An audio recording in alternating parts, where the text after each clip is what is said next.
La Sociedad Dominica de Medios de Comunicación, Sodomco, presenta A Pensar Más con Rosa María Palacios.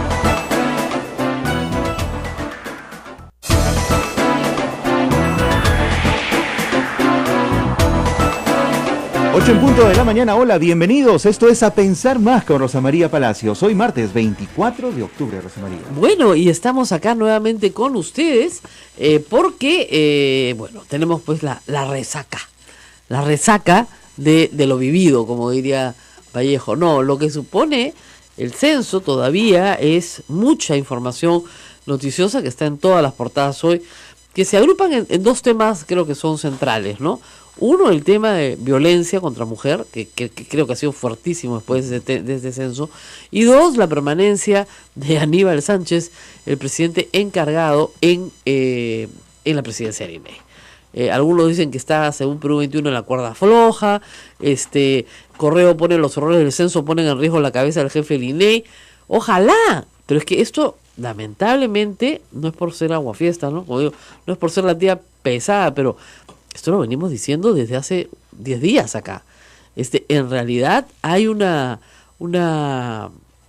sensación de que las cosas no solamente no se han hecho de la forma correcta, sino incluso hasta que podría haber ciertas actividades que no fueron lícitas, como por ejemplo esto de ofrecerle a la Universidad César Vallejo la base de datos. Porque nadie va a creer que ese convenio que dice entregar la base de datos quiere decir, en una interpretación auténtica, darle información pública. Porque ¿para qué el señor Acuña y sus universidades van a tener interés en colaborar en obtener información que pueden obtener de forma gratuita y que la tenemos todos los peruanos? ¿No? Muy raro, ¿no? Para que te digan cuántos peruanos somos, cuántas mujeres, cuántos hombres, etcétera. Eso lo tiene cualquiera. El convenio dice base de datos. Eso es grave. Por esa razón es que el Congreso ha fijado la atención en el señor Sánchez. Obviamente es un adversario político, Acuña, ¿no es cierto?, Luna de Telesub, y ahí se han quedado. Pero ese no es el problema más grave. El problema más grave hoy es establecer en cuánto ha sido el porcentaje de gente no censada. Si es entre 2 y 3%, como dice el señor Sánchez, y por eso lo ha dicho, no habría problema, porque esa es la omisión censal aceptada, estándar, o sea, él ha dado una cifra de estándar. En el 2007 fue algo así como 3 punto algo, entonces claro, pero Farid Matuk, ex jefe del INEI, dice que él se atreve a decir, y está hoy día en primera plana en El Comercio, que más del 5% no ha sido censado. Y no puede ser que hoy el INEI, en su desesperación, le pida a la gente que llame por teléfono para ser censada. Esa no es la obligación de la gente. La obligación de la gente es ser censada el día domingo 22. Te encerraron en tu casa, no te dejaron salir, muy bien. Al principio incluso con amenazas, con una actitud absolutamente marcial, ¿no? Acá no se mueve nadie, acá se hace lo que nosotros decimos, cuando era más mentira, empezaron las mentiras. Entonces, la gente no va a llamar pues para que lo censen, no va a dejar de ir a trabajar para quedarte sentado en tu casa a que te vengan a censar, cuando de repente ni siquiera vienen a censarte. Porque ya te plantaron una vez, ¿por qué no te van a plantar dos? Entonces muy poca gente va a llamar para que lo vengan a censar. Entonces ahí el señor Sánchez tiene que darnos un dato exacto. ¿Cuál es la omisión censal? Porque además lo que nos explicaron ayer es que se hace un precenso de puerta por puerta, ¿ya? Y se produce un documento que es conocido, que es la cantidad de manzanas que tiene cada ciudad del Perú. Y esa cantidad de manzanas, la cantidad de puertas que tiene, y esa cantidad de puertas, la cantidad de viviendas que tiene. ¿No es cierto? Porque si yo tengo la puerta de un edificio, es evidente que ahí no vive una persona, pues viven un montón de familias, ¿no? Ya. Ese documento que existe, el señor, ¿cómo se llama esa cosa? Aníbal Sánchez no lo ha mostrado. Él dice que sí está. Entonces, ¿por qué no se usó? Algunas personas que han trabajado en el censo y me han escrito de manera anónima dicen que se equivocaron y utilizaron esa estratificación por manzanas de todas las ciudades del 2007. Por eso es que no están los edificios, pues. Porque no habían edificios hace 10 años. Por favor. Ya, pero no ahora. Ahora, los edificios pues no se hacen en una semana, claro, ¿no? Entonces, si hubieran salido a hacer el trabajo de campo, que han tenido 10 años para hacerlo, o si quieres un año, ¿no es cierto?, para hacerlo perfectamente, pero perfectamente podían producir un documento bien hecho. Eso me ha llamado muchísimo a mí la atención, porque acá está, ¿ves? Los planos, o sea, dice Farid Matuk, los planos que se usaron con número de viviendas en cada manzana deben hacerse públicos. Y acá están, planos estratificados por ingreso a manzanas de las grandes ciudades 2017, según ingreso per cápita del hogar y el certificado regional. Es decir, Rosa María, se necesitaba un trabajo de campo previo. Exactamente. Y según el señor Sánchez se ha hecho. ¿Por qué no se usó? Claro. Con eso tendríamos datos exactos de cuántas viviendas faltarían. Exactamente. Sí, pues. Entonces, acá hay un problema bien complejo de falta de información, de mala comunicación, que revela que impericia, revela improvisación. Más allá de que al Congreso solo le interese que César Vallejo no tenga la base de datos, que no la va a tener, porque como reitero, los datos son confidenciales. Más allá de esto, el problema más grave es si este censo ha servido o no ha servido. Porque si un porcentaje de más del 5%, ¿no es cierto?, existe de omisión censal, entonces el censo no sirvió. Y yo lo que quiero es una explicación científica de los expertos que nos digan qué se puede hacer para remediar y no perder toda esta plata, si es que es posible remediar, cuál es el porcentaje verdadero. Ayer el INEI no ha querido decir una palabra sobre esto. Hoy, martes, hay unas colas espantosas en Santa Anita de miles de muchachos que están perdiendo colegio, están perdiendo su universidad o su instituto por ir a cobrar los 50 soles que les ofrecieron. Colas que se les debieron haber pagado el mismo domingo. Porque si les pagabas el mismo domingo, no tenían por qué faltar a su trabajo, no podían por qué faltar a su... Hay chicos que no necesitan y que no van a hacer la cola, pero la mayoría se metieron porque sí los necesitan y porque con eso justifican los gastos que han tenido que incurrir ellos mismos el día domingo. Gastos de pasaje, gastos de comida, ¿no es cierto? Incluso los que se han quedado a dormir en los parques. Y ustedes entran a mi Twitter, van a ver las fotos de los muchachos que durmieron en un parque en Miraflores porque venían de San Juan del Lurigancho. Yo pregunto, en alguna otra oportunidad que se convoque voluntarios, ¿ellos volverán a...? Ese pues es el problema. Destruyen toda la... Mira, la buena voluntad. Exactamente. La confianza es algo que se construye muy despacio, ¿no es cierto? Se construye de a poquito, se vuelve sólida. Si uno ve que dices, caramba, qué bien, ¿no? Entonces, si no se hacen actividades masivas donde se construya ciudadanía y confianza, entonces se destroza todo. Y en el tema, reitero, de la violación de esta chica, ella ha reafirmado en el hecho en que le ofrecieron 1.000 soles por no denunciar. Eso es gravísimo. O sea, que una institución del Estado ofrezca dinero a una víctima para que no denuncie un crimen, porque la violación es un delito, es un crimen, es muy grave, aunque haya sido la supervisora o la supervisora de la supervisora, quien haya sido. Y se tiene que identificar, porque eso se llama encubrimiento, ¿ok? Y eso también es un delito. Ahora, el señor Aníbal Sánchez, en estos momentos, hablando de temas legales, ¿está en capacidad de desmentir este hecho? ¿O ya pasa ya un proceso? No, esto tiene que pasar inmediatamente un proceso. Claro. Pues, olvídate, eso se llama encubrimiento, ¿no es cierto? Ahora, hay un asunto más grave. Hay una pregunta que, según también Farid Matuk, solo beneficia a las universidades que auspiciaron el censo. Eso es gravísimo.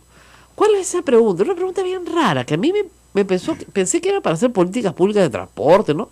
Te preguntaban, sobre todo los chicos, ¿no? Ahí me llamó la atención, si estudiaban, bueno, en el colegio, lo cual era normal, y si estudiaban en la universidad, lo que era normal, y si el distrito en el que quedaba su centro de estudios era el mismo distrito en el que vivían. ¿Te acuerdas de esa pregunta? No me la hicieron. No, a tus hijos se la han hecho. Es probable. ¿Ya? Sí. Y usted estudia en el mismo distrito en el que... No, en el caso de mis hijos, en algunos casos sí, en algunos casos no. ¿Qué puedes sacar con esa pregunta? ¿Dónde pones la siguiente universidad, pues? ¿Dónde pones el siguiente local? Porque lo que tienes que hacer ahí, con esa información, con esa base de datos, es agrupar jóvenes que están yendo a estudiar, ¿no es cierto?, muy lejos de su casa, en la misma ciudad, y ponerles una universidad más cerca, para hacer con el ahorro de pasajes un incentivo. Y el censo te da toditita esa información. qué sapos, ¿no? Porque según Farid Maktub, esa pregunta no ayuda al Estado para ninguna política pública. Esa pregunta es mandada a hacer a pedido, lo cual si se comprueba, ya sería el colmo. Farid Maktub lo reveló ayer, yo me quedé así con la boca abierta y decía, ¿qué hace PCM con este jefe del INEI? Ya, con preguntas direccionadas a favor de los auspiciadores. Y es una pregunta que se hace específicamente a los jóvenes. Sí. Ajá. Tú estudias en el mismo distrito, o sea, tú vives en ese distrito, muy bien, y tu centro de estudios queda en el mismo distrito. No, ¿en cuál distrito queda? Porque te decían, bueno, no, yo estudio yo tuve una discusión sobre dónde quedaba, entre todas las familias discutíamos si la Universidad Católica quedaba en Pueblo Libre o en San Miguel, ¿ya? ¿Dónde queda? San Miguel. Pero cuando yo era chica, cuando yo fui a la Era universidad, quedaba en Pueblo Libre, ¿no es cierto? Era Avenida Universidad sin número, Pueblo Libre, esa era la Ahora dirección. es San Miguel. Ahora es San Miguel. Ok, bueno. No sé, ¿ya? Pero el asunto es que tuvimos que sacar papel, buscar, San Miguel. Pero yo te juro que cuando yo era niña, el Fundo Pando era Avenida Universitaria sin número, Pueblo Libre. ¿Ya? Bueno. Entonces, esa era la dirección de la Universidad Católica. Ahora es San Miguel. Ahora, de repente, puede ser que la mitad, o sea, que Ribagüero esté en San Miguel y la Avenida Universitaria en Pueblo Libre. No lo sé. O que Pueblo Libre esté en la Avenida del Frente. Puede ser. No, pero cuando era Fundo Pando todavía era Pueblo Libre. ¿Ya? Entonces, bueno, en fin. Pero sí, o sea, eso son preguntas pues que no se han hecho con absoluta transparencia, ¿no es cierto? Ese es en fin, ayer han habido plantones, tanto en Villa El Salvador como en la puerta del INEI, por el tema de la violación. ¿Por qué? Porque fíjense, si tú sabes que estás mandando a mujeres a censar, a zonas calientes, a zonas donde son muy vulnerables, ¿qué es lo que se hace? Como en la Iglesia Católica, vas en pareja, pues. Pero las monjas nunca caminan solas, igual.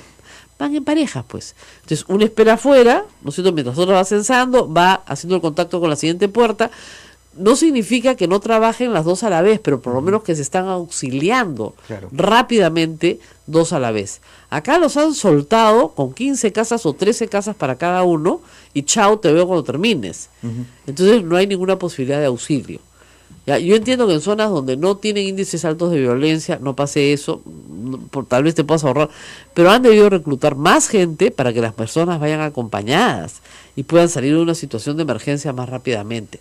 Esa es una responsabilidad del INEI y la omisión de esa responsabilidad conlleva una reparación civil enorme para la víctima de esa violación. Yo lo que sí les digo es, como tercero civilmente responsable, el INEI va a tener que pagarle. O sea, no basta con que la ministra, la presidenta del Consejo de Ministros diga, ella tiene todo el apoyo del gabinete. Sí, bueno, ¿cuánto le van a pagar de reparación civil? Porque hay que pagar una reparación civil porque esa mujer necesita psicólogo de por vida, necesita, en fin, atención médica, necesita un montón de cosas, ¿no? Entonces, para ella y para su hermano, al cual querían culpar de no haberla cuidado porque era el jefe del grupo. No, es terrible, ¿no es cierto? Bueno, ese es el tema. Y el asunto más grave, creo yo, en toda esta historia también, es que todavía no sabemos, en realidad, en una declaración oficial y seria, si se va a hacer una auditoría de este censo o no. Dadas las irregularidades, es posible que se requiera una auditoría externa para saber exactamente de qué manera nos ha mentido el señor Aníbal Sánchez. Es muy raro. Se está pidiendo la cabeza del señor Aníbal Sánchez. Ayer se le ha sugerido la renuncia y él ha dicho de que esa es una decisión personal. Pregunto, No. políticamente hablando, ¿es así? No. No. Discúlpenme, ¿a él se le nombró? No se le nombró, se le encargó Así es. que hiciera un concurso público para nombrar al jefe del INEI. ¿Qué hizo en los 2 últimos años? Nada, no hizo el concurso público para que nombraran al jefe del INEI. El jefe del INEI tiene que ser una persona experta en estadística, experta, o sea, una persona con doctorado o maestría en estadística, ¿ya? Que tiene años, ¿no es cierto?, haciendo esto. No es estadística donde se jalan a todo el mundo, todos los que llevan ciencias sociales, ¿no es cierto?, sufren con la estadística, ¿ya? ¿Ok? Pero es importantísima la estadística, o sea, es es una ciencia. Esto no es magia, ¿no? Esto es ciencia. ¿Ya? Entonces es evidente que este señor no tiene la capacidad para organizar una pachamanca, discúlpenme. No sé, menos un no te rías, pero de verdad, pues hija. De verdad, no tiene la capacidad para organizar una pachamanca y lo ponen a organizar pues un censo. Lo ponen a organizar la pachamanca y no trae la lámpara para hacer el hueco de la tierra. No trae ni las piedras. No pues. Bueno, pero está claro que no quiere renunciar. ¿Qué tiene que pasar ahora? ¿Lo pueden echar? Por supuesto. ¿De quién depende eso? De la señora Mercedes Arauz. Dijo que va a pedir un informe. Ah, correcto. A pedir un informe. El que está pidiendo su renuncia es el señor Becerril. Nunca había coincidido en nada con el señor Mercedes, absolutamente en nada. Por primera vez en mi vida coincido en algo con él.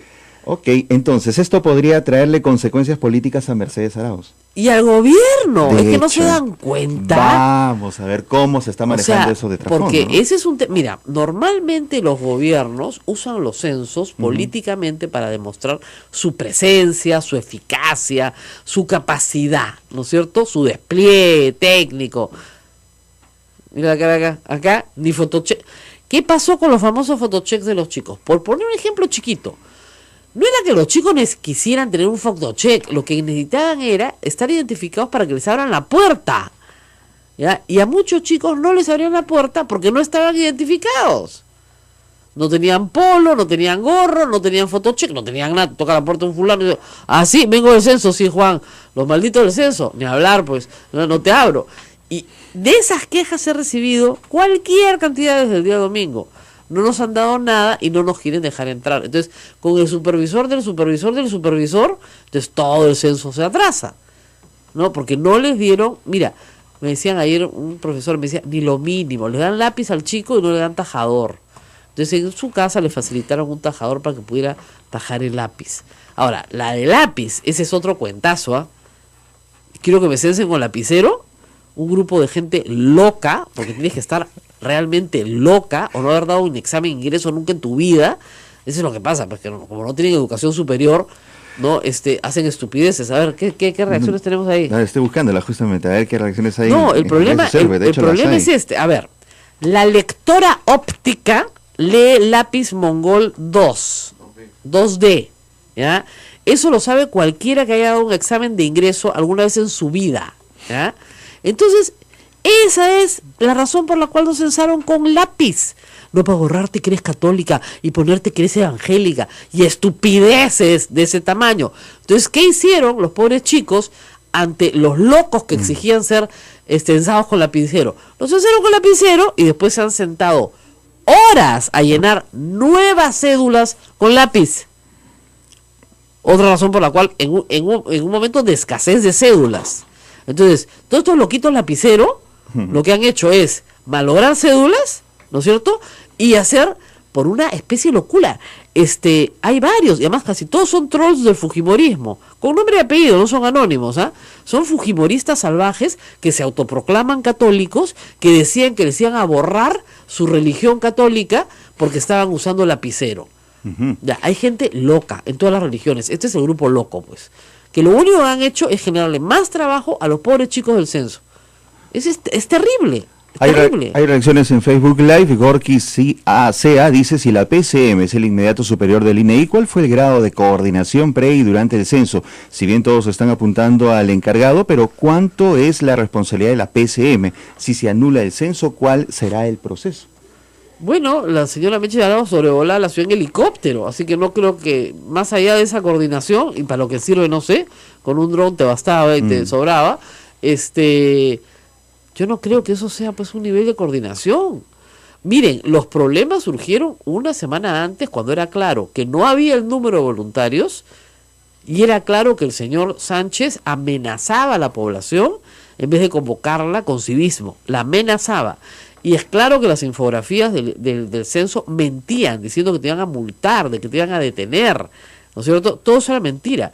Y si no forzamos nosotros desde acá y desde el programa que tengo en Sin Guión al ministro del Interior a decir la verdad, ¿no es cierto? Seguiríamos en la onda que no podías sacar a tu perro a hacer pichi porque te metían preso, ¿ya? Entonces ha sido mentira tras mentira. O sea, no puede ser que la señora presidenta del Consejo de Ministros no haya llamado ya al jefe del INEI y le haya dicho, tú me das hoy día el número exacto de gente no censada. Ella es economista, Claro. sabe perfectamente cuáles son los problemas estadísticos según un censo mal hecho. ¿Ya? Él insiste que son de 2 al 3%. Miren, si ustedes salen a la calle, y yo decía, hagamos una encuesta muestral, que es evidentemente una encuesta pequeña, y hagamos la pregunta, a ver qué porcentaje sale de no censados. Vamos a ver. Vamos a una pausa y volvemos. Sodomco, Sociedad Dominica de Medios de Comunicación.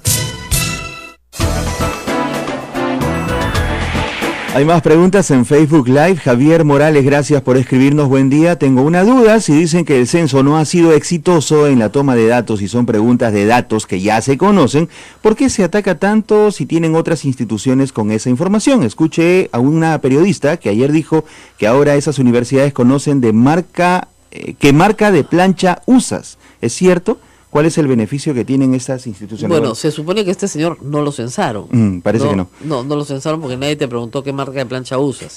Es evidente que no estuvo atento a las preguntas del centro o no es jefe de hogar, porque el jefe de hogar respondía sobre vivienda. Así ¿Ok? es. Entonces nadie le ha preguntado qué marca de plancha usa. Y no son otras instituciones las que tienen la información. Cada 10 años hay que hacer un censo justamente porque no tenemos la información. ¿Ya? Ahora, estamos en comunicación con la ex ministra de la Mujer, ex presidenta del Consejo de Ministros, la ex congresista también, Ana Jara, desde Ica. Doctora Jara, muy buenos días. ¿Cómo estás, Rosa María? Ana Jara, nada más. Tú sabes que esto de usar grados y títulos que no tienes te complican la vida. Yo sé. Encantadísima, Rosa María, de saludarte. Quiero decirte que yo tengo, como muchos peruanos, el app que me permite escuchar tu programa y escuchar la programación de Radio Santa Rosa desde Ica y acompañarme de ella desde muy tempranas horas. Muy bien, muchísimas gracias. Bueno, estamos todos muy preocupados. Usted ha sido ministra de la Mujer. Estamos en este momento, según la estadística publicada, en 353 casos diarios de violencia sexual.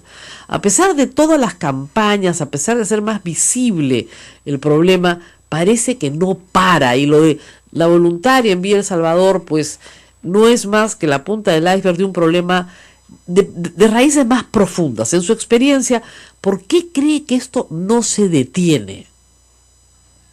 Bueno, en principio y lamentablemente conectados con este desastroso censo nacional que se ha llevado a cabo el día domingo, el Perú necesita, como bien lo has venido señalando, adecuar las cifras actuales del país para fortalecer las políticas públicas. En estas políticas, Rosa María, estamos fallando.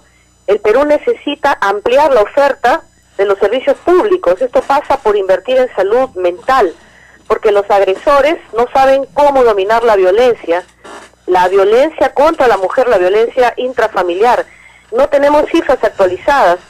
El Estado tiene que ampliar estos programas de tratamiento a las víctimas. No solamente es el soporte inicial como que los venimos dando a través de los centros de emergencia, que son establecimientos gratuitos para las víctimas de violencia de género, sino que hay que ampliar estos programas también a los agresores, a los maltratadores, la inversión que tenemos que hacer para empoderar a las mujeres. En la medida, Rosa María, tú lo has dicho, lo he dicho yo, hicimos esfuerzos limitados por un tema presupuestal. Si no se invierte en hacer programas que conduzcan a transformar la cultura machista, empoderar a las mujeres, en el sentido de que nosotros la potenciemos su liderazgo, les demos autonomía económica, que ya sepan qué acciones desarrollar dentro de un conocimiento básico que le pueda dar el Estado y conectarlas con las entidades financieras para que puedan ser sujeto de crédito. Este cordón umbilical con el agresor continuará. Pasa por políticas públicas y pasa también por un tema de voluntad política, porque nada de esto se puede hacer si no se asigna presupuesto. Ahora, es verdad que faltan presupuestos, pero también hay un problema como endémico, ¿no? Mucho más arraigado en las familias peruanas. O sea, en este caso sí, un desconocido viola a una voluntaria, pero en la mayoría de los casos de violaciones estamos hablando de violaciones sexuales dentro del ámbito de las personas que la víctima conoce, un padrastro, un tío, un hermano, incluso un padre. ¿Qué es lo que le está pasando a la familia peruana para llegar a ese grado de descomposición? Y es que ahí, acá tenemos que prender las alertas, Rosa María. Acá necesitamos una información masiva, una capacitación masiva de cómo en principio pasa por un tema de educación en casa, ¿no? Esto viene desde la cuna. La tolerancia, el tratamiento, el hecho de que la propia niña y niño sepa alzar su voz de protesta frente a algún síntoma de agresión hacia ellos, que esto no quede como un problema silente. Las violaciones dentro del hogar son muchas veces silentes. La madre y la propia víctima no se atreven a denunciar al agresor porque dependen, y volvemos a lo anterior, económicamente de ellos. Hemos alcanzado un grado de degradación, de salvajismo en el país, que está bien que no haya impunidad. En eso creo que en algo hemos avanzado, endureciendo las leyes contra los agresores, haciendo que los operadores del derecho no pasen por agua tibia este tipo de agresiones. Eso está muy bien. Por otro lado, tenemos que invertir en salud mental y tenemos que invertir en la capacitación, tenemos que entrar fuerte en el tema educativo. Este tema del enfoque de género tan cuestionado, lamentablemente, por un cierto sector de la sociedad, le está haciendo mucho daño. Porque es necesario entrar con fuerza a las escuelas. Ahora, hay varias cosas... sepan que tienen derechos y los padres que tienen la obligación de cuidar. Ahora, hay varias cosas en nuestra cultura, que fomentan, aun cuando no tengamos la voluntad de hacerlo, justamente la cultura de la violación. Lo primero es culpar a la víctima. Eso es que se habrá puesto, el mismo violador lo dice, si ella no ha gritado, ¿no es cierto? Ella tiene la culpa, ¿por qué no grita? Si hubiera gritado, ¿no es cierto? Pero si no ha gritado. La otra es que se trivializa o se banaliza, ¿no es cierto?, toda agresión sexual. No, ni que estuviese, no, ¿para qué grita? Pero si no le están haciendo nada, ¿no? Se tolera el acoso sexual se tolera, el acoso laboral se tolera contra las mujeres. Y lo otro, doctora, es que la violación de la mujer adulta está completamente desprotegida. O sea, si se viola a un niño, una niña, sí, claro, si es un infante hay cadena perpetua, si es menor de 18 años hay penas más graves, si es menor de 14 también. Pero la violación de la mujer adulta es una violación simple, la que no tiene agravantes, como en este caso, que es de 6 a 8 años. O sea, ya está. Y la violación de la mujer adulta, o sea, la mujer adulta vale mucho menos en la sociedad que cualquier otro. Entonces, es cierto, Rosa María, y creo que acá, en la medida que se ha avanzado, porque se han avanzado en el endurecimiento de las leyes, hemos solamente apuntado cierto sector vulnerable de las personas que son los niños y adolescentes. Pero se hace necesario endurecer las normas para quienes incurren en violación, porque la violación es execrable, sea un niño, un adulto o un adulto mayor. Tenemos que endurecer esas penas, pero también, no sé, la capacitación que de forma incipiente empezó a hacer desde el gobierno de Ollanta con los operadores del derecho, en el sentido que ellos, de acuerdo a su criterio, porque hay factores que digamos que agravan un delito, ellos apliquen de forma efectiva la prisión frente a los violadores. Se han puesto un chip, o sea, es como un checklist, una lista, a ver, ¿qué es una persona que va de la acción de la justicia? ¿Es una persona que es primaria, que nunca cometió un delito? No, y que la pena se no supera los 4 años de pena privativa de la libertad. Yo creo que en ciertos delitos, como ya se aplica en los accidentes de tránsito, cuando estás bajo efectos de alcohol, contra la difamación agravada, y yo creo que en delitos de violación, sean niños, que ya está regulado, o en adultos mayores, que tiene que haber una modificación legislativa, debe aplicarse la prisión efectiva, así sea de un día, la que el juez determine que este violador deba ir a la cárcel. Sí pasa por un endurecimiento de las normas, pero me reafirmo, Rosa María, esta cultura del violador, esta permisividad de la sociedad que aplaude desde las tribunas como focas, hay algunos desadaptados que han aplaudido este hecho de violación contra la empadronadora o censadora, que es simplemente la cara visible de un problema social que está pasando en el país, pasa por un tema de atención de la salud mental. La gente no se está dando cuenta que está enferma.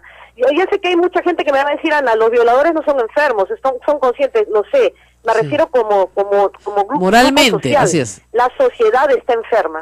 Eso es verdad. O sea, digamos, hay que tener en claro que un violador no es un inimputable, ¿ah? Ojo, pobrecito, enfermito, no, pobrecito, nada, sabe distinguir el bien del mal perfectamente. Lo que está es moralmente enfermo, eso sí, porque creer que el cuerpo de otra persona puede ser objeto de tu uso Y estamos hablando desde el manoseo, No hay mujer en el Perú casi que no pueda decir que un hombre no la ha tocado en un autobús, ¿no es cierto? O que un hombre no le haya faltado el respeto de alguna forma en el trabajo, que no le haya hecho alguna sugerencia inapropiada. Y el índice de violaciones nos ha puesto como la quinta ciudad más peligrosa del planeta. Estamos con Kinshasa, de verdad, con Congo, o sea, con ninguna ciudad de América está en esta lista. Ninguna ciudad de Oceanía, ni siquiera de Europa. País, un ranking de la vergüenza. Creo que Lima es la quinta ciudad más peligrosa. Del caso del ascensador en Villa El Salvador, creo que ahí se les escapa un poco a los abogados del Ministerio de la Mujer en el sentido de que ya que está así la norma ahorita y lamentablemente toda reforma legislativa no es retroactiva en el país. Así es. Yo creo que deben plantear, además de la violación, que tiene esta pena máxima de 8 años de prisión, el hecho del secuestro, porque ella dice que él amenazaba con un cuchillo, que le cerró la puerta. Sí, es así, sí hay agravante. Tuvo que decirle que no lo iba a denunciar para que la deje salir. Sí. Si le aplican secuestro, aunque el secuestro no importa que sea minutos, horas o días, lo importante es que contra su voluntad ella se ha quedado amenazada con arma blanca y encima violentada sexualmente. Lo que pasa, la pena que le debería caer a este tipo es no menor de 25 a 30 años de pena privativa de la libertad. Lo que pasa es que el agravante para mujer adulta violada en banda o con arma de fuego o arma blanca en este caso es de 12 a 18, ¿ya? Pero hay que probar, ¿no es cierto?, que hubo el cuchillo, que se lo puso en el cuello, etcétera. El sujeto está confeso de la violación, pero no está confeso del arma blanca. Entonces, ahí es efectivamente donde los abogados del Ministerio de la Mujer tienen que exigir a la policía que se haga la investigación completa para lograr el agravante. Pero a esta hora no se ha logrado el agravante. Lo que sí, doctora, usted coincidirá conmigo, es que lo que interesa es que acá ha sido un delito flagrante, ¿no? O sea, la mujer sale de la casa, pide ayuda, la policía llega casi de forma inmediata, el hermano que supervisaba la zona por el INEI llega de forma inmediata. O sea, la primera versión de la víctima es la que se tiene que tomar en cuenta y acabar, y esto también es una medida que debe adoptar el Estado, a acabar con la revictimización de la víctima. Sí. Hay una hostilidad de parte del sistema de justicia contra la víctima. Tú lo has dicho, se aplican estereotipos de género contra ella, se cuestiona a la víctima, hay de la víctima si osa denunciar al agresor. Entonces, esto también se tiene que acabar y se tiene que sancionar. Operador derecho o ciudadano que incurre en el tema de hostilidad o cuestionamiento, estereotipo de género, debe ser sancionado también, porque lamentablemente, mientras no hayan sanciones contra esta gente que aplaude el hostigamiento, yo recuerdo mucho un caso que se llevó al cine con Jodie Foster, que eran estos que hostigaban para que un grupo de jóvenes violentaran sexualmente a una mujer en un lugar público, tiene sanción. Y acá también, quizás no estarán frente al propio acto sexual, pero lo incentivan, lo aplauden, lo animan a través de muchos medios de comunicación. De las redes sociales que hemos visto. Sí, felizmente hay el caso del cadete, ¿no es cierto?, que ya el Ministerio de Defensa está tomando acción, porque él era empedronador, y luego comienza a hostilizar vía redes a una de las personas, a una señorita que había empadronado, y le manda un mensaje que dice, así que solterita. Bueno, ya en este momento lo están procesando. Pero ese sujeto cree que lo puede hacer impunemente, porque la sociedad se lo está diciendo todos los días. Le cree que su rol de macho es hacer eso, ¿no? Y eso es lo terrible. Ahora, en cuanto a la reparación civil que el INEI tiene que pagar como tercero civilmente responsable, yo creo que procede, porque no tomó ninguna medida de seguridad para las mujeres que mandó a censar. Y no solamente eso, porque estaba en conocimiento de que el Perú ya estaba en el 5º lugar como país visto con el mayor número de casos de violencia de género, y conocía de los niveles de inseguridad ciudadana. Empadronadores o empadronadoras debieron tener una tutela de parte del INEI, prever protocolos de intervención de seguridad. Así es. Parejas, yo sí creo, igual que tú, y en esto sí coincidimos porque ambas somos abogadas, que sí procede la indemnización de parte del INEI. Lamentablemente va a salir del bolsillo de todos los peruanos, porque el presupuesto del INEI es presupuesto nacional. Pero tiene que haber un caso, un precedente. Acá tenemos que tener un punto de quiebre en adelante. Esto no puede pasar por agua tibia.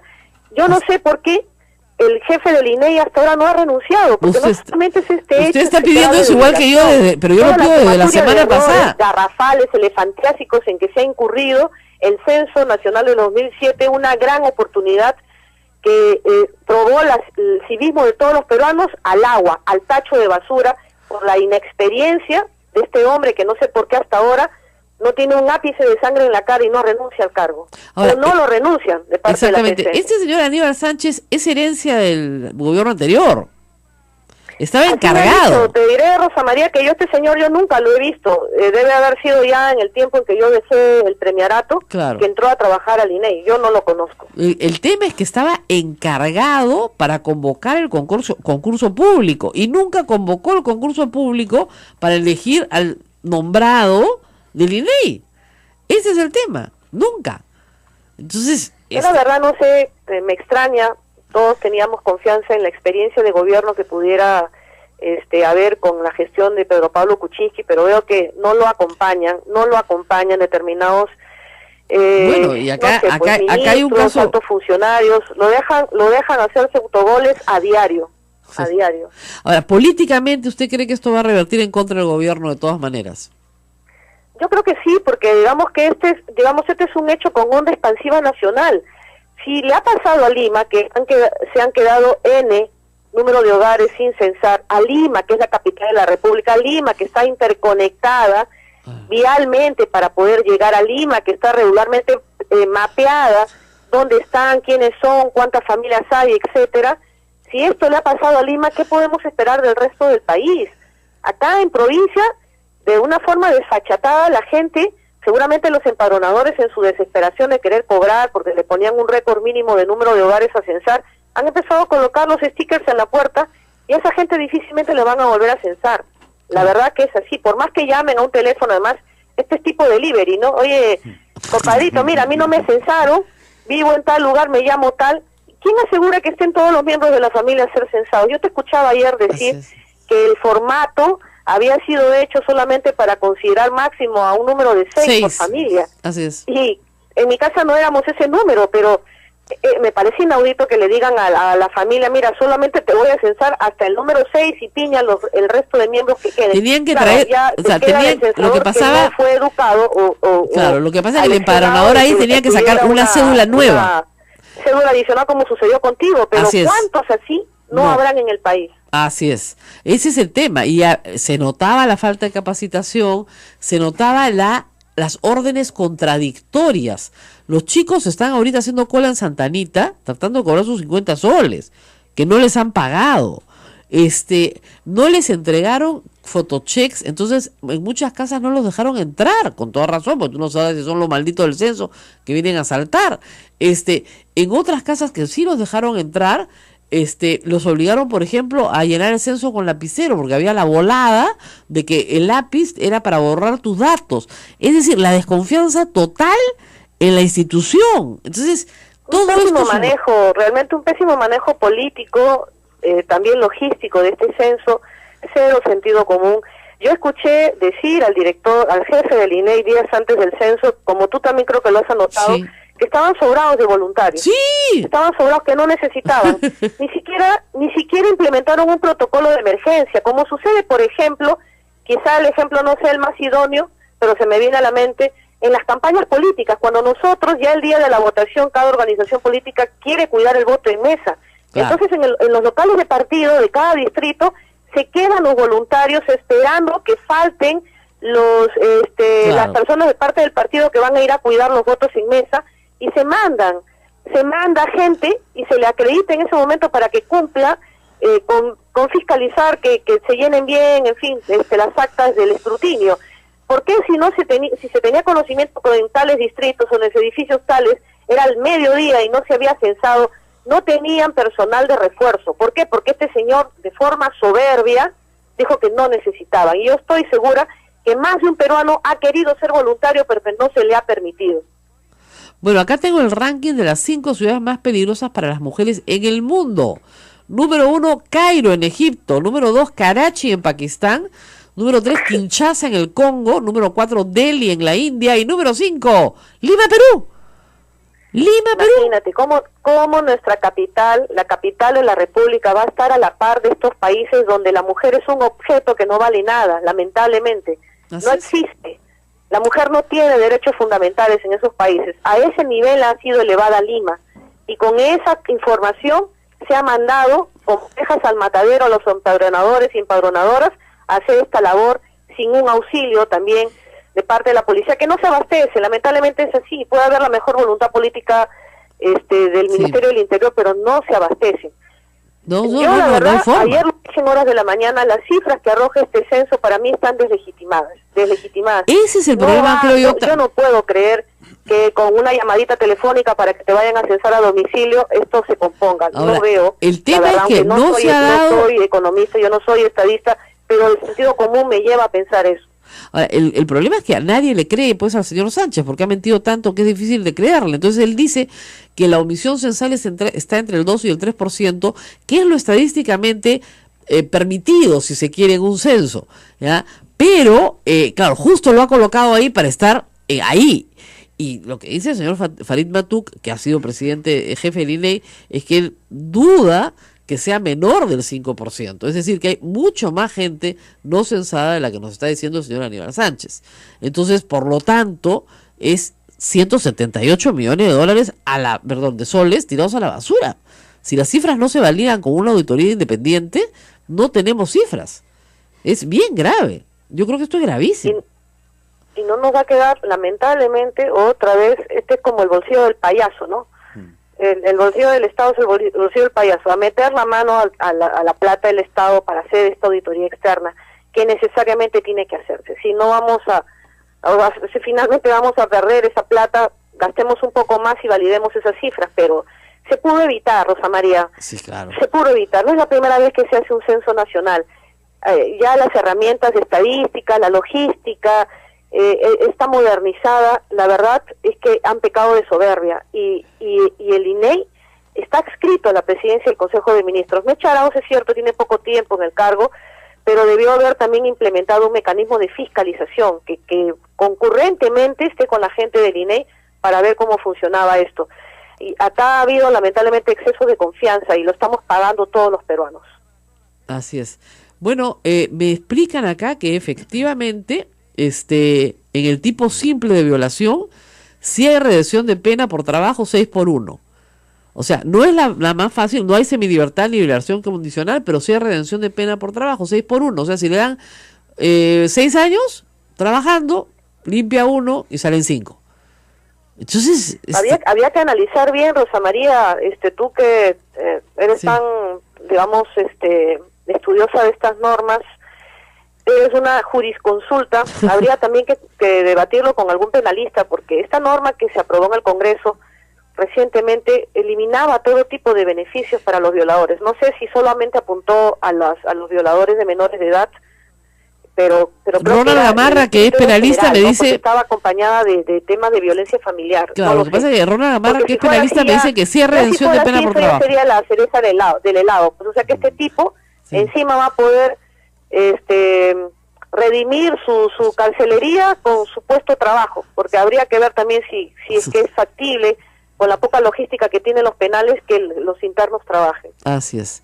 O sea, si le dan 8, que es la máxima, no se va a quedar 8. Probablemente se quede 7. Si es que le dan 8.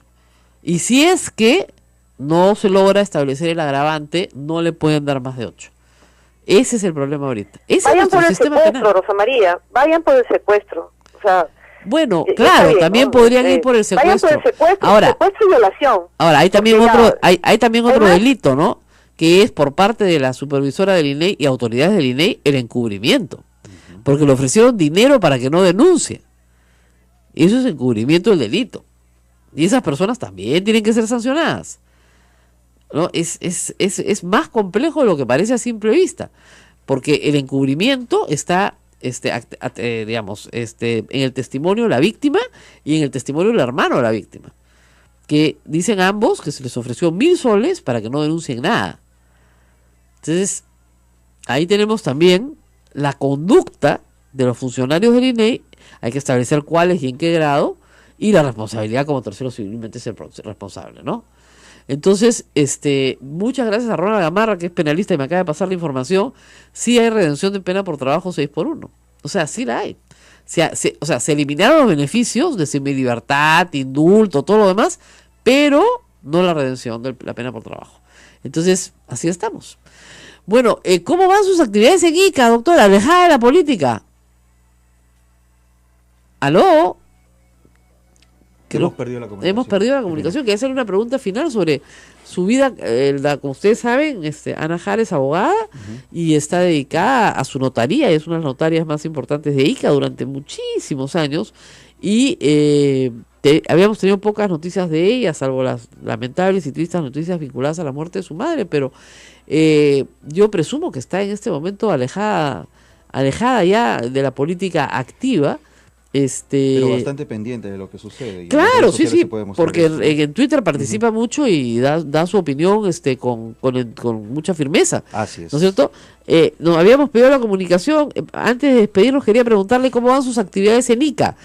Si está completamente alejada de la política o todavía... En estos momentos la familia vive el duelo de la muerte de nuestra madre. Así es. Son días muy amargos, muy tristes, muy solos. Hay una soledad en la casa muy grande. Y abocada a mi trabajo como notaria, yo tengo ya 19 años de ejercicio de la función notarial. Mi futuro político lo dejo para más adelante. Lo inmediato para mí es reforzar los lazos de familia, estar con los míos. Obviamente. Lo segundo es continuar ejerciendo como notaria, y lo que venga en política se lo dejo al Señor. Él destinará qué futuro tiene para mí en adelante. Así es, hay que confiar en la divina providencia. Al final de cuentas la arregla todo, pero sí, obviamente entendemos la situación por la que ha pasado, que ha sido triste y dolorosa y además muy, muy complicada. Una pregunta final, el tema de los Humala en prisión, ambos con prisión preventiva. Nosotros hemos explicado acá muchas veces que no corresponde, no sé cuál sea su opinión sobre ese tema. Justamente los exministros de Estado que hemos trabajado en el gobierno de Ollanta Humala hemos suscrito un comunicado que seguramente en algunas horas saldrá a la luz pública, en la que solicitamos al Poder Judicial dar trámite al recurso de casación para que se pueda examinar en esa sede, en esa instancia, estos más de 100 días de prisión que están pasando los esposos Humala Heredia sin que se haya formulado una acusación ante el poder, ante sede penal. O sea, todavía el señor fiscal no ha formulado denuncia y nos parece que ellos debieran afrontar su proceso en libertad, porque la excepción, como ya se ha dicho hasta el hartazgo, la excepción para afrontar un procedimiento de carácter penal es la prisión efectiva. Esa es la excepción.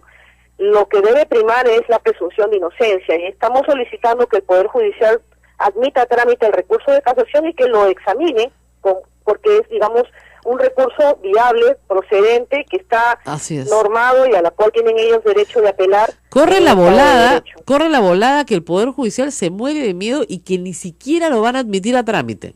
Eso es lo que yo he recibido de información. Que la Suprema ni siquiera lo va a admitir a trámite para que permanezcan 18 meses presos sin acusación fiscal. Bueno, yo quiero creer, Rosa María, quiero creer en esta justicia libre. Esto no son los jueces ni fiscales de la época de Montesinos. Estamos en democracia y quiero creer que el Estado de Derecho una vez más funcionará en el país. Eso queremos creer todos. Bueno, muy bien, muchísimas gracias a Ana Jara por contestarnos desde Ica. Gracias por seguirnos en su aplicación todos los días. Y un saludo muy grande, por supuesto, a toda la población de Ica que nos está escuchando. Vamos a ir a la pausa. Gracias, doctora.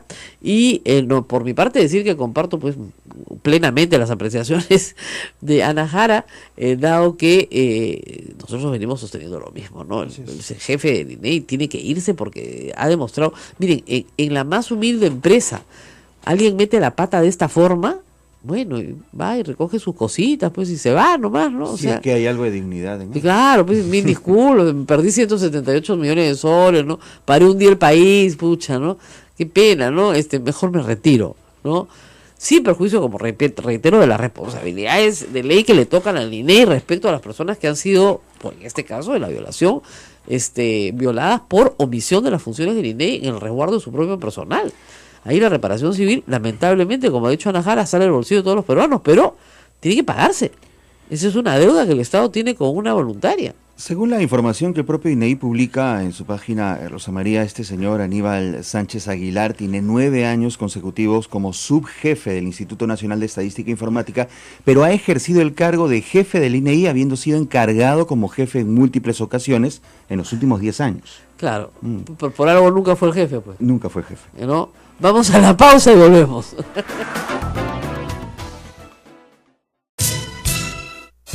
Atención Cusco, la cátedra Juan Meléndez, en coordinación con la Comisión de Capacitación de Magistrados de la Corte Superior de Justicia del Cusco, tienen el agrado de invitar a la colectividad a la jornada de reflexión sobre la familia en el Perú, peculiaridades de la familia cusqueña, que será mañana 25 de octubre en el Auditorio del Poder Judicial del Cusco, en la Avenida El Sol, desde las 5 de la tarde. Las puertas estarán abiertas desde las 4:30. Entre los ponentes estará Rosa María Palacios, que tendrá a su cargo la labor de los medios de comunicación en la formación de la conciencia de familia, aspectos positivos y negativos, además del doctor Oscar Delgado Butler, catedrático de Psicología en la Facultad de Ciencias de la Comunicación, Psicología y Turismo de la Universidad San Martín de Porres, y el doctor Edwin Rommel Béjar Roja, juez especializado del tercer juzgado de familia del Cusco. Eso es en el Cusco, no es en Lima. Cusco. Yo voy y vengo, rapidito. No esperen demasiado, porque tampoco soy tan experta como los padres creen que soy,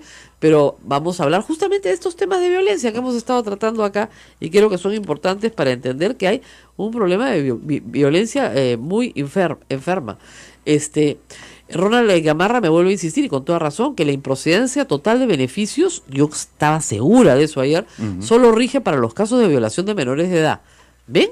O sea, es típico. O sea, a la violación de la mujer adulta en el Perú, no, o sea, yo no les digo que tenga el mismo tratamiento que la de un menor de edad, que obviamente es más grave, o que la de un infante, que obviamente es monstruosa. Pero de todas maneras debería tener un poquito más de protección, ¿no? ¿Qué digo yo? Sobre todo habida cuenta de que estamos ante una epidemia, pues, ¿no? Una pandemia, porque hace muchísimos años que la violación en el Perú es absolutamente frecuente, porque además es un crimen de muy fácil impunidad. Si no está en este caso ha sido realmente milagroso que haya flagrancia, que la víctima salga corriendo a pedir ayuda, que la ayuden inmediatamente, que detengan al sujeto, que el sujeto esté confeso. Eso en violación es casi un milagro, porque normalmente la víctima cuando va a denunciar ya han pasado días, porque tiene vergüenza, porque tiene culpa, las pruebas se han borrado, no se le puede hacer el peritaje en el médico legista, el violador dice que nunca la tocó, entonces es muy difícil de probar. Ese es uno de los problemas graves. Pero bueno, 2 minutos antes de irnos para hablar un poquito de política.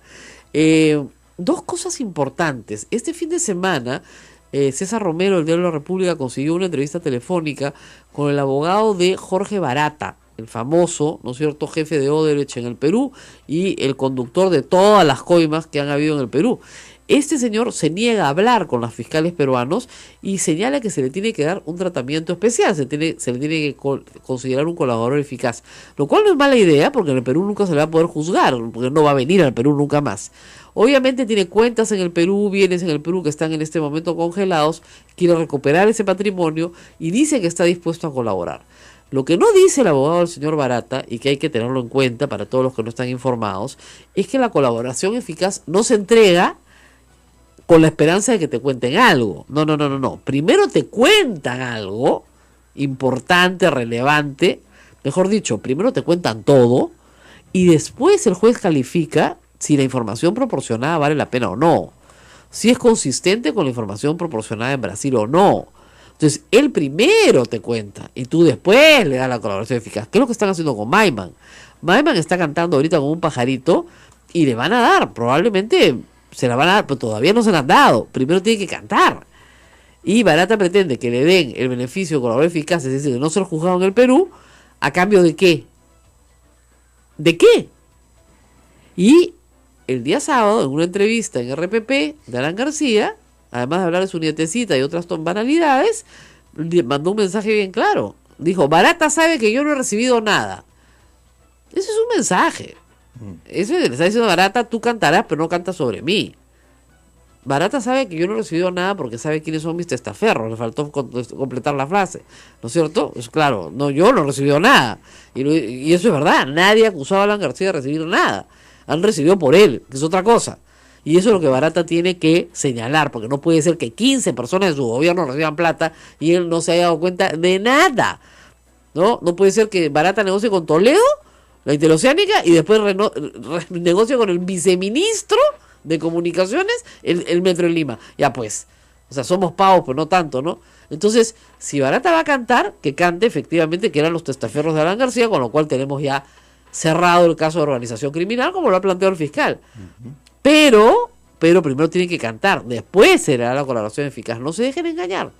El abogado en Brasil dice, nosotros colaboramos, nosotros. Muy, muy interesante la entrevista, porque olía mal desde la primera línea, ¿ya?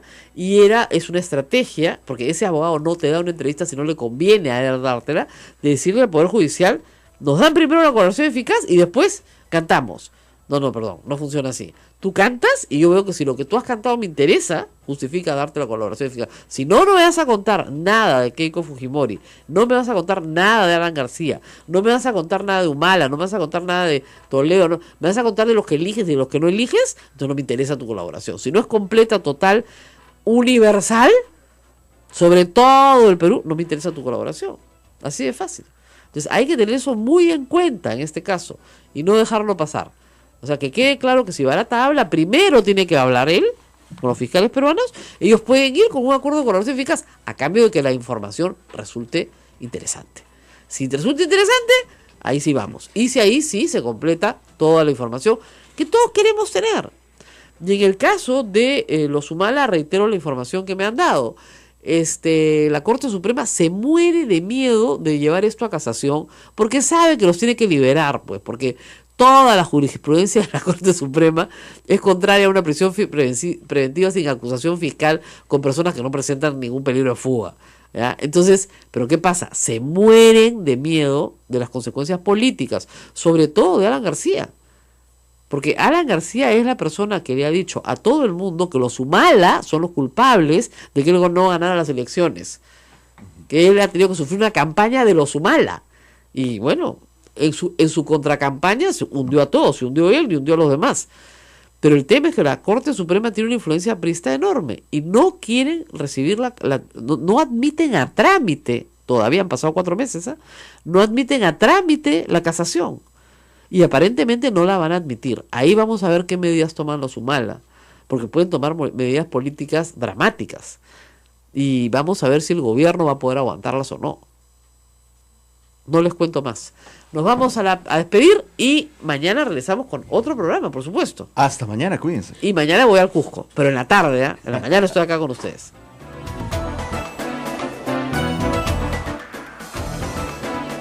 Hasta aquí, A Pensar Más con Rosa María Palacios. Este programa fue producido por la Sociedad Dominica de Medios de Comunicación, Sodomco. Es muy raro. Se está pidiendo la cabeza del señor Aníbal Sánchez. Ayer se le ha sugerido la renuncia y él ha dicho de que esa es una decisión personal. Pregunto, No. políticamente hablando, ¿es así? No. No. Discúlpenme, ¿a él se le nombró? No se le nombró, se le encargó. Así es. Que hiciera un concurso público para nombrar al jefe del INEI. ¿Qué hizo los 2 últimos años? Nada, no hizo el concurso público para que nombraran al jefe del INEI. El jefe del INEI tiene que ser una persona experta en estadística, o sea, una persona con doctorado, maestría en estadística, ¿ya? Que tiene años, ¿no es cierto?, haciendo esto. No es estadística donde se jalan a todo el mundo, todos los que llevan ciencias sociales, ¿no es cierto?, sufren con estadística, sí. ¿Ok? Pero es importantísima la estadística, o sea, es una ciencia, esto no es magia, ¿no? Esto es ciencia, ¿ya? Entonces es evidente que este señor no tiene la capacidad para organizar una pachamanca, discúlpenme, no sé, menos un no te rías, pero de verdad, pues hija, de verdad, no tiene la capacidad para organizar una pachamanca y lo ponen a organizar, pues un censo. Lo puedes organizar en la pachamanca y no trae la lámpara para hacer el hueco de la tierra. No trae ni las piedras, no pues. Bueno, pero está claro que no quiere renunciar. ¿Qué tiene que pasar ahora? ¿Lo pueden echar? Por supuesto. ¿De quién depende eso? De la señora Mercedes Arauz. Dijo que va a pedir un informe. Ah, correcto. A pedir un informe. El que está pidiendo su renuncia es el señor Becerril. Nunca había coincidido en nada con el señor Becerril, en absolutamente en nada. Por primera vez en mi vida coincido en algo con él.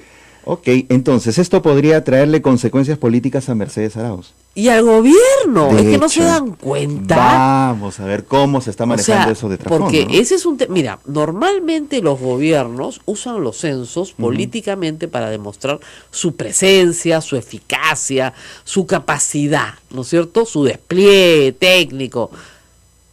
Mira acá, ni fotocheck.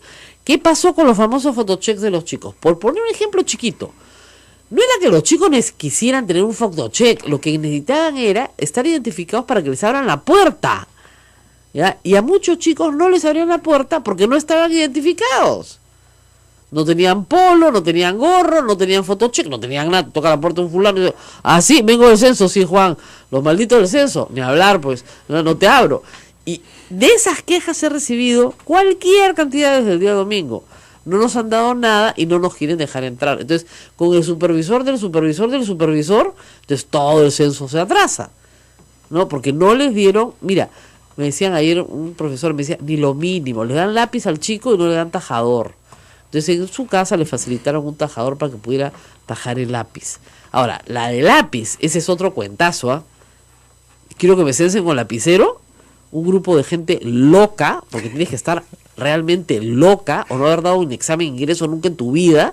Eso es lo que pasa, porque como no tienen educación superior, no hacen estupideces. A ver, ¿qué reacciones tenemos ahí? A ver, estoy buscándola justamente, a ver qué reacciones hay. No, el problema es este. A ver, la lectora óptica lee lápiz Mongol 2D, ¿ya?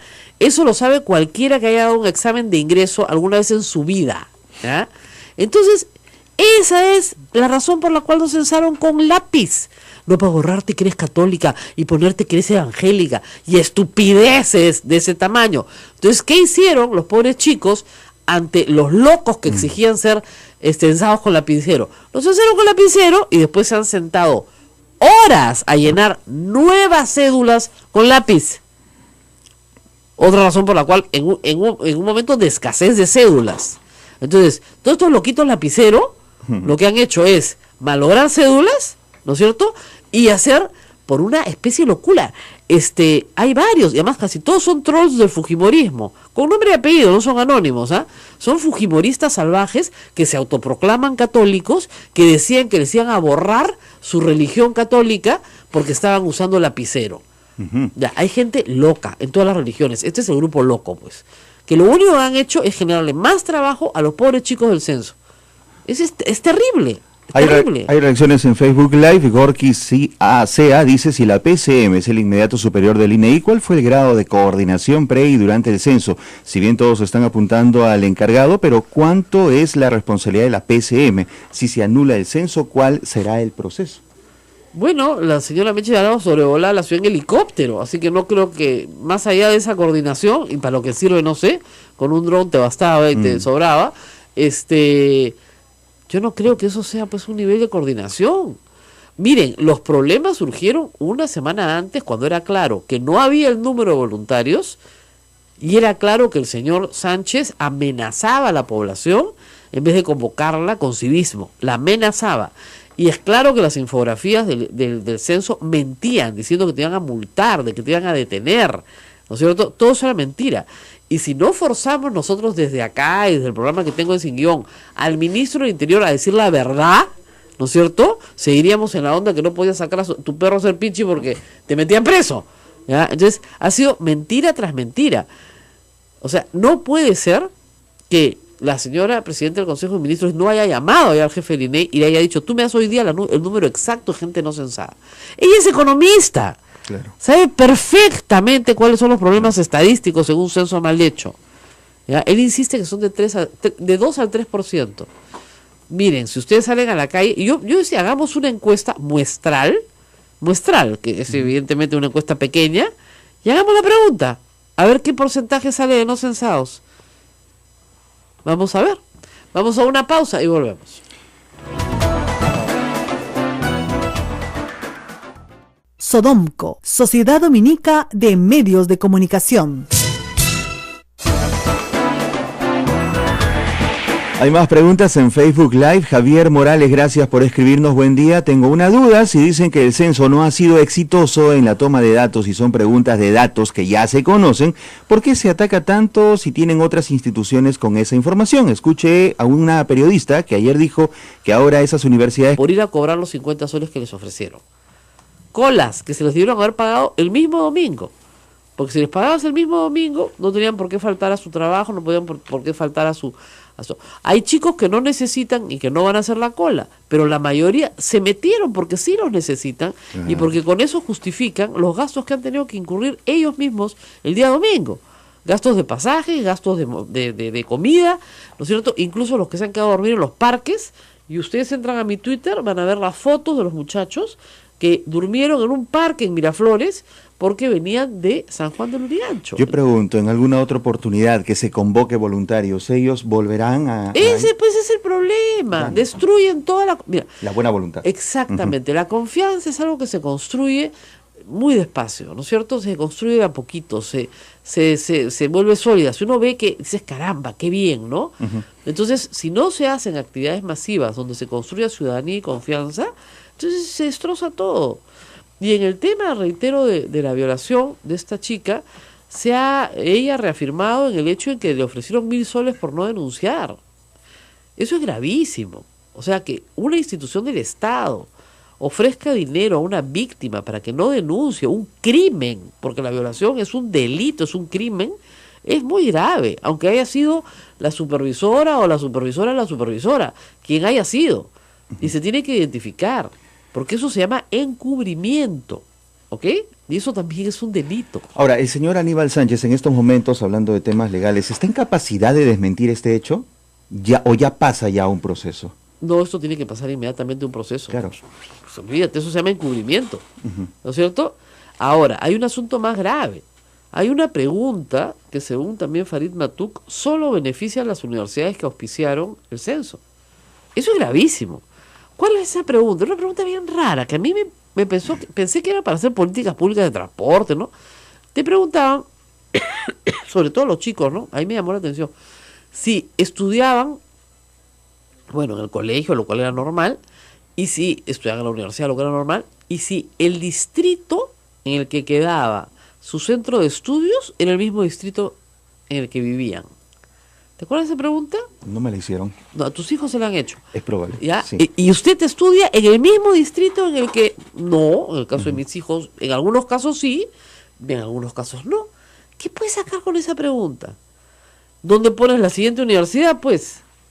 ¿Dónde pones el siguiente local? Porque lo que tienes que hacer ahí, con esa información, con esa base de datos, es agrupar jóvenes que están yendo a estudiar, ¿no es cierto?, muy lejos de su casa, en la misma ciudad, y ponerles una universidad más cerca, para hacer con el ahorro de pasajes un incentivo. Y el censo te da toditita esa información. ¿Qué sapos, no? Porque según Farid Matuk, esa pregunta no ayuda al Estado para ninguna política pública. Esa pregunta es mandada a hacer a pedido, lo cual si se comprueba, ya sería el colmo. Farid Matuk lo reveló ayer, yo me quedé así con la boca abierta y decía, ¿qué hace PCM con este jefe del INEI? Claro. Con preguntas direccionadas a favor de los auspiciadores. Y es una pregunta que se hace específicamente a los jóvenes. Sí. Ajá. Tú estudias en el mismo distrito, o sea, tú vives en ese distrito, muy bien, ¿y tu centro de estudios queda en el mismo distrito? No. ¿En cuál distrito queda? Porque te decían, ¿ah?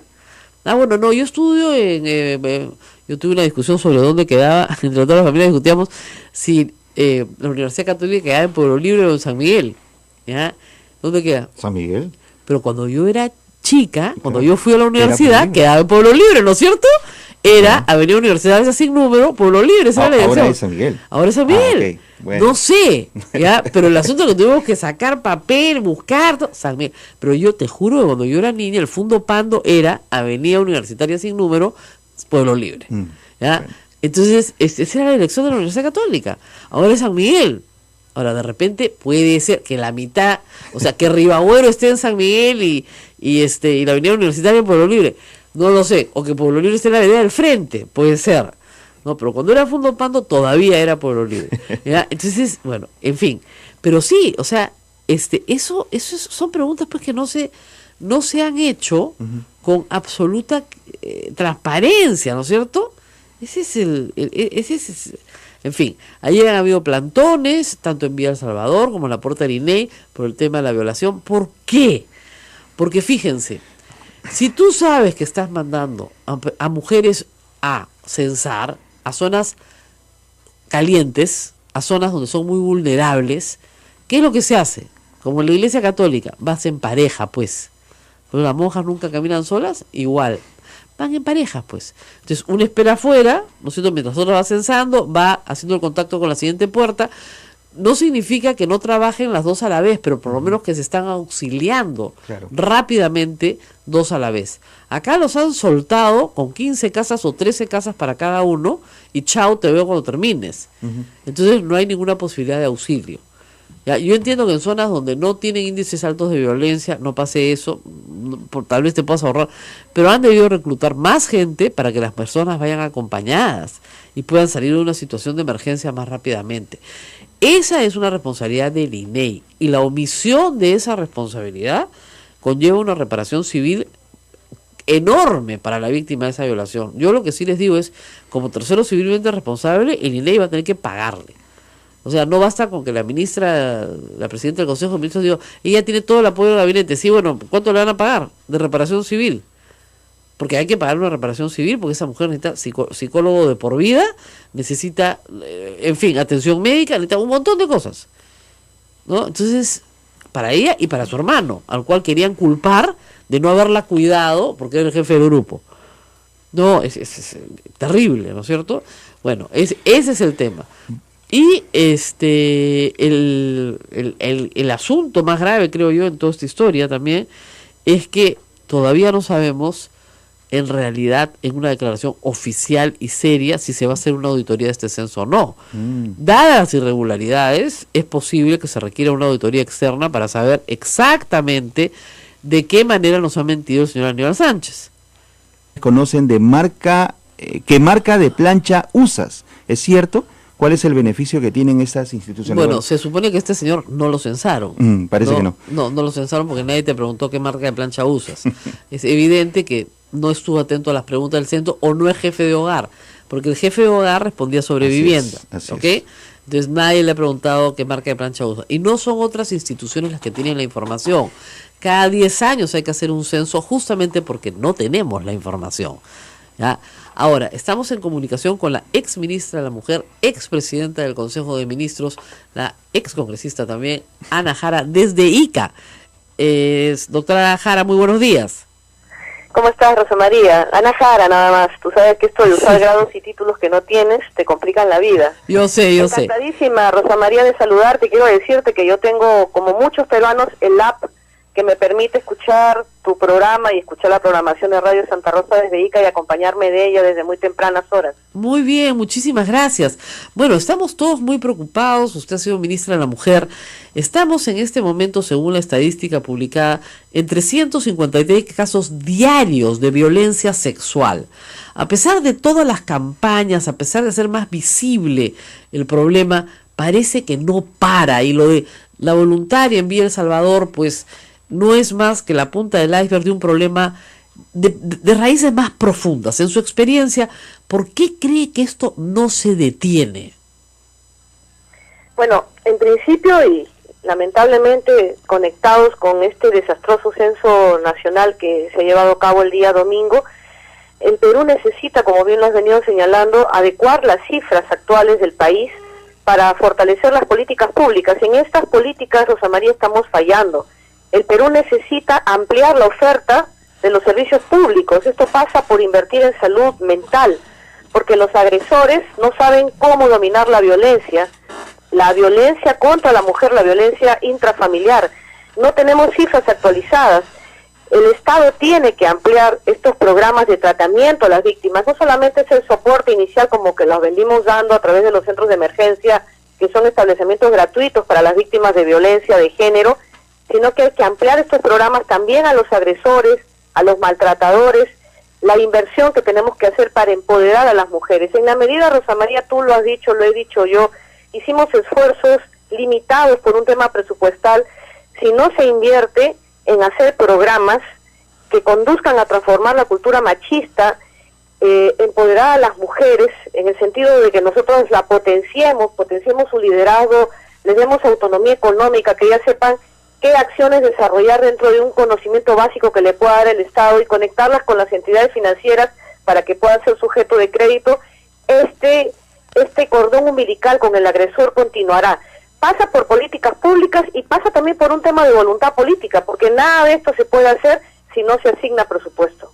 Ahora, es verdad que faltan presupuestos, pero también hay un problema como endémico, ¿no? Mucho más arraigado en las familias peruanas. O sea, en este caso sí, un desconocido viola a una voluntaria, pero en la mayoría de los casos de violaciones estamos hablando de violaciones sexuales dentro del ámbito de las personas que la víctima conoce, un padrastro, un tío, un hermano, incluso un padre. ¿Qué es lo que le está pasando a la familia peruana para llegar a ese grado de descomposición?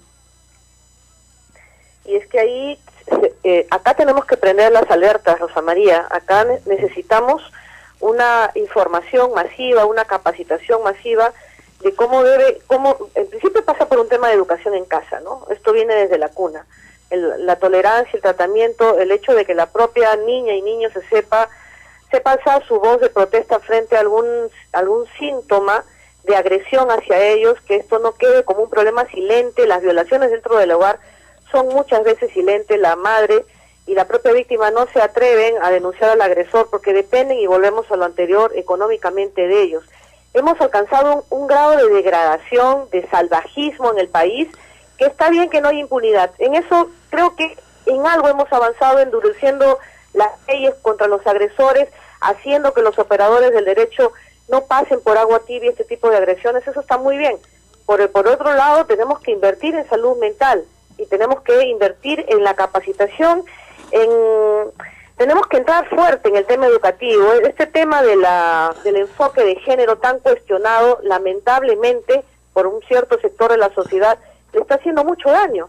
Porque Así es necesario entrar con fuerza a las escuelas. Ahora, hay varias que los niños cosas sepan sí. que tienen derechos y los padres que tienen la obligación de cuidar. Ahora, hay varias cosas en nuestra cultura, que fomentan, aun cuando no tengamos la voluntad de hacerlo, justamente la cultura de la violación. Lo primero es culpar a la víctima. Eso es que se habrá puesto. El mismo violador lo dice, si ella no ha gritado, ¿no es cierto? Ella tiene la culpa. ¿Por qué no grita? Si hubiera gritado, ¿no es cierto? Pero si no ha gritado. La otra es que se trivializa o se banaliza, ¿no es cierto?, toda agresión sexual. No,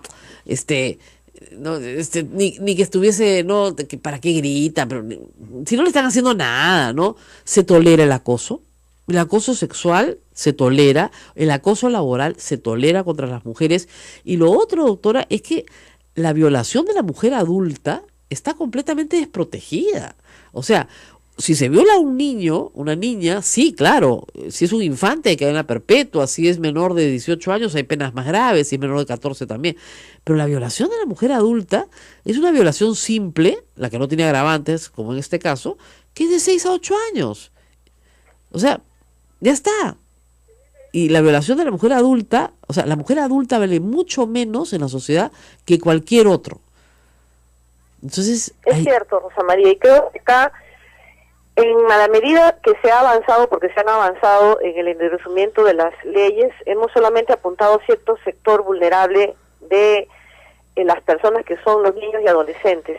Pero se hace necesario endurecer las normas para quienes incurren en violación, porque la violación es execrable, sea un niño, un adulto o un adulto mayor. Tenemos que endurecer esas penas, pero también... La Sociedad Dominica de Medios de Comunicación, Sodomco, presenta A Pensar Más con Rosa María Palacios.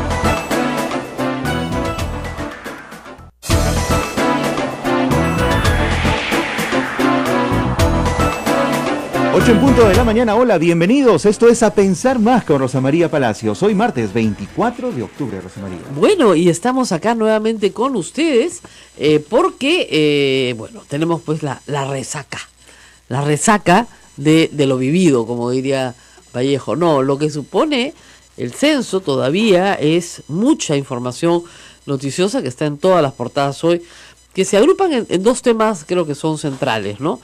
Uno, el tema de violencia contra mujer, que creo que ha sido fuertísimo después de este censo.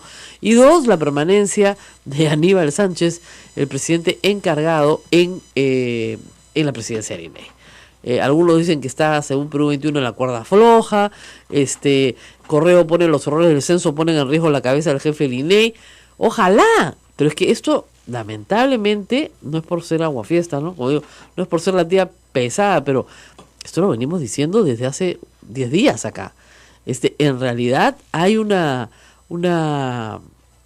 sensación de que las cosas no solamente no se han hecho de la forma correcta, sino incluso hasta que podría haber ciertas actividades que no fueron lícitas, como por ejemplo esto de ofrecerle a la Universidad César Vallejo la base de datos. Porque nadie va a creer que ese convenio que dice entregar la base de datos quiere decir, en una interpretación auténtica, darle información pública. Porque ¿para qué el señor Acuña y sus universidades van a tener interés en colaborar en obtener información que pueden obtener de forma gratuita y que la tenemos todos los peruanos? ¿No? Muy raro, ¿no? Para que te digan cuántos peruanos somos, cuántas mujeres, cuántos hombres, etcétera, eso lo tiene cualquiera.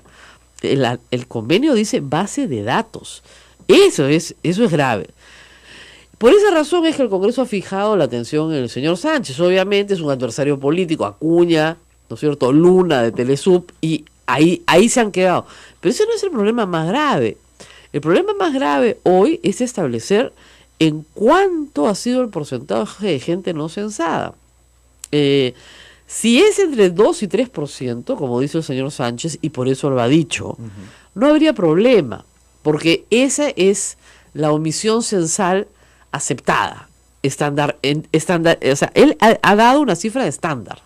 ¿Okay? En el 2007 fue algo así como 3 punto algo, entonces claro, pero Farid Matuk, ex jefe del INEI, dice que él se atreve a decir, y está hoy día en primera plana en El Comercio, que más del 5% no ha sido censado. Y no puede ser que hoy el INEI, en su desesperación, le pida a la gente que llame por teléfono para ser censada. Esa no es la obligación de la gente. La obligación de la gente es ser censada el día domingo 22. Te encerraron en tu casa, no te dejaron salir, muy bien. Al principio incluso con amenazas, con una actitud absolutamente marcial, ¿no? Acá no se mueve nadie, acá se hace lo que nosotros decimos, cuando era más mentira, empezaron las mentiras. Entonces, la gente no va a llamar pues que lo censen, no va a dejar de ir a trabajar para quedarte sentado en tu casa a que te vengan a censar, cuando de repente ni siquiera vienen a censarte. Porque ya te plantaron una vez, ¿por qué no te van a plantar dos? Entonces, muy poca gente va a llamar para que lo vengan a censar. Entonces, ahí el señor Sánchez tiene que darnos un dato exacto. ¿Cuál es la omisión censal? Porque además, lo que nos explicaron ayer es que se hace un precenso de puerta por puerta, ¿ya? Y se produce un documento que es conocido, que es la cantidad de manzanas que tiene cada ciudad del Perú. Y esa cantidad de manzanas, la cantidad de puertas que tiene, y esa cantidad de puertas, la cantidad de viviendas que tiene. ¿No es cierto? Pues si yo tengo la puerta de un edificio, es evidente que ahí no vive una persona, pues viven un montón de familias, ¿no? Ya. Ese documento que existe, el señor, ¿cómo se llama esa cosa? Aníbal Sánchez no lo ha mostrado. Él dice que sí está. Entonces, ¿por qué no se usó? Algunas personas que han trabajado en el censo y me han escrito de manera anónima dicen que se equivocaron y utilizaron esa estratificación por manzanas de todas las ciudades del 2007. Por eso es que no están los edificios, pues. Porque no habían edificios hace 10 años. Por favor. Ya, pero no ahora. Ahora, los edificios pues no se hacen en una semana, claro, ¿no? Entonces, si hubieran salido a hacer el trabajo de campo, que han tenido 10 años para hacerlo, o si quieres un año, ¿no es cierto?, para hacerlo perfectamente, pero perfectamente podían producir un documento bien hecho. Eso me ha llamado muchísimo a mí la atención, porque acá esta vez, los planos, o sea, dice Farid Matuk, los planos que se usaron con número de viviendas en cada manzana deben hacerse públicos. Y acá están, planos estratificados por ingreso a manzanas de las grandes ciudades 2017, según ingreso per cápita del hogar y el certificado regional. Es decir, Rosa María, se necesitaba un trabajo de campo previo. Exactamente. Y según el señor Sánchez se ha hecho. ¿Por qué no se usó? Claro. Con eso tendríamos datos exactos de cuántas viviendas faltarían. Exactamente. Sí, pues. Entonces, acá hay un problema bien complejo de falta de información, de mala comunicación, que revela que impericia, revela improvisación. Más allá de que al Congreso solo le interese que César Vallejo no tenga la base de datos, que no la va a tener, porque como reitero, los datos son confidenciales. Más allá de esto, el problema más grave es si este censo ha servido o no ha servido. Porque si un porcentaje de más del 5%, ¿no es cierto?, existe de omisión censal, entonces el censo no sirvió. Y yo lo que quiero es una explicación científica de los expertos que nos digan qué se puede hacer para remediar y no perder toda esta plata, si es que es posible remediar, cuál es el porcentaje verdadero. Ayer el INEI no ha querido decir una palabra sobre esto. Hoy, martes, hay unas colas espantosas en Santa Anita de miles de muchachos que están perdiendo colegio, están perdiendo su universidad o su instituto. No sé, la capacitación que de forma incipiente empezó a hacer en el gobierno de Ollanta con los operadores del derecho, en el sentido que ellos, de acuerdo a su criterio, porque hay factores que digamos que agravan un delito, ellos apliquen de forma efectiva la prisión frente a los violadores. Se han puesto un chip, o sea, es como un checklist, una lista, a ver, ¿qué es una persona que va de la acción de la justicia? ¿Es una persona que es primaria, que nunca cometió un delito? No.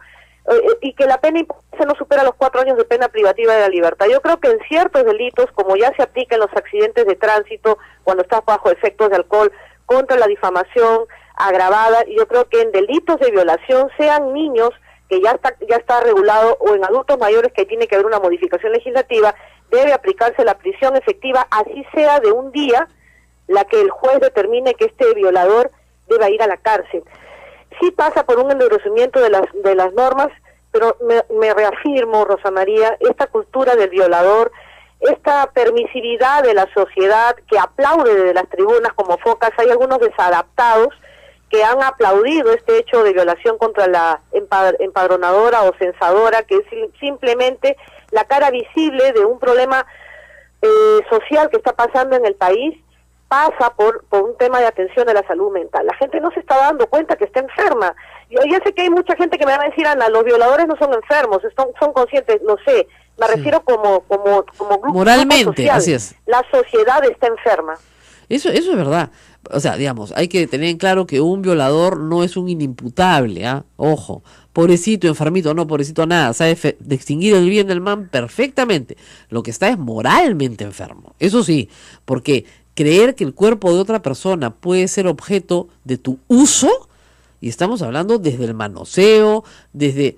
No hay mujer en el Perú casi que no pueda decir que un hombre no la ha tocado en un autobús, ¿no es cierto? O que un hombre no le haya faltado el respeto de alguna forma en el trabajo, que no le haya hecho alguna sugerencia inapropiada. Y el índice de violaciones nos ha puesto como la 5ª ciudad más peligrosa del planeta. Estamos con Kinshasa, con de verdad, con Congo, o sea, con ninguna ciudad de América está en esta lista. Ninguna ciudad de Oceanía, ni siquiera de Europa. País, un ranking de la vergüenza. Creo que Lima es la 5ª ciudad más peligrosa. Del caso de la censador en Villa El Salvador, creo que ahí se les escapa un poco a los abogados del Ministerio de la Mujer, en el sentido de que, ya que está así la norma ahorita, y lamentablemente toda reforma legislativa no es retroactiva en el país. Así es. Yo creo que deben plantear, además de la violación, que tiene esta pena máxima de 8 años de prisión, el hecho del secuestro, porque ella dice que él la amenazaba con un cuchillo, que le cerró la puerta. Sí, es así, sí hay agravante. Tuvo que decirle que no lo iba a denunciar para que la deje salir. Sí. Si le aplican secuestro, aunque el secuestro no importa que sea minutos, horas o días, lo importante es que contra su voluntad ella se ha quedado amenazada con arma blanca y encima violentada sexualmente. Lo que pasa... la pena que le debería recaer a este tipo es no menor de 25 a 30 años de pena privativa de la libertad. Lo que pasa es que el agravante para mujer adulta violada en banda o con arma de fuego, o arma blanca en este caso, es de 12 a 18, ¿ya? Pero hay que probar ¿no es cierto? Que hubo el cuchillo, que se lo puso en el cuello, etcétera. El sujeto está confeso de la violación, pero no está confeso del arma blanca. Entonces, ahí es efectivamente donde los abogados del Ministerio de la Mujer tienen que exigir a la policía que se haga la investigación completa para lograr el agravante. Pero a esta hora no se ha logrado el agravante. Lo que sí, doctora, usted coincidirá conmigo, es que lo que interesa es que acá ha sido un delito flagrante, ¿no? O sea, la mujer sale de la casa, pide ayuda, la policía llega casi de forma inmediata, el hermano que supervisaba la zona por el INEI llega de forma inmediata. O sea, la primera versión de la víctima es la que se tiene que tomar en cuenta. Y acabar, y esto también es una medida que debe adoptar el Estado, a acabar con la revictimización de la víctima. Sí. Hay una hostilidad de parte del sistema de justicia contra la víctima. Tú lo has dicho, se aplican estereotipos de género contra ella, se cuestiona a la víctima, hay de la víctima si osa denunciar al agresor. Entonces, esto también se tiene que acabar y se tiene que sancionar. Operador derecho o ciudadano que incurre en el tema de hostilidad o cuestionamiento, estereotipo de género, debe ser sancionado también, porque lamentablemente, mientras no hayan sanciones contra esta gente que aplaude el hostigamiento, yo recuerdo mucho un caso que se llevó al cine con Jodie Foster, que eran estos que hostigaban para que un grupo de jóvenes violentaran sexualmente a una mujer en un lugar público. Tiene sanción. Y acá también, quizás no estarán frente al propio acto sexual, pero lo incentivan, lo aplauden, lo animan a través de muchos medios de comunicación. De las redes sociales que hemos visto. Sí, felizmente hay el caso del cadete, ¿no es cierto?, que ya el Ministerio de Defensa está tomando acción, porque él era empadronador y luego comienza a hostilizar vía redes a una de las personas, a una señorita que había empadronado, y le manda un mensaje que dice, así que solterita. Bueno, ya en este momento lo están procesando. Pero ese sujeto cree que lo puede hacer impunemente, porque la sociedad se lo está diciendo todos los días. Le cree que su rol de macho es hacer eso, ¿no? Y eso es lo terrible. Ahora, en cuanto a la reparación civil que el INEI tiene que pagar como tercero civilmente responsable, yo creo que procede, porque no tomó ninguna medida de seguridad para las mujeres que mandó a censar. Y no solamente eso, porque estaba en conocimiento de que el Perú ya estaba en el 5º lugar como país visto con el mayor número de casos de violencia de género, y conocida de los niveles de inseguridad ciudadana. Empadronadores o empadronadoras debieron tener una tutela de parte del INEI, prever protocolos de intervención de seguridad. Así es. Parejas. Yo sí creo, igual que tú, y en esto sí coincidimos porque ambas somos abogadas, que sí procede la indemnización de parte del INEI. Lamentablemente va a salir del bolsillo de todos los peruanos, porque el presupuesto del INEI es presupuesto nacional. Pero tiene que haber un caso, un precedente. Acá tenemos que tener un punto de quiebre en adelante. Esto no puede pasar por agua tibia. Yo no sé por qué el jefe del INEI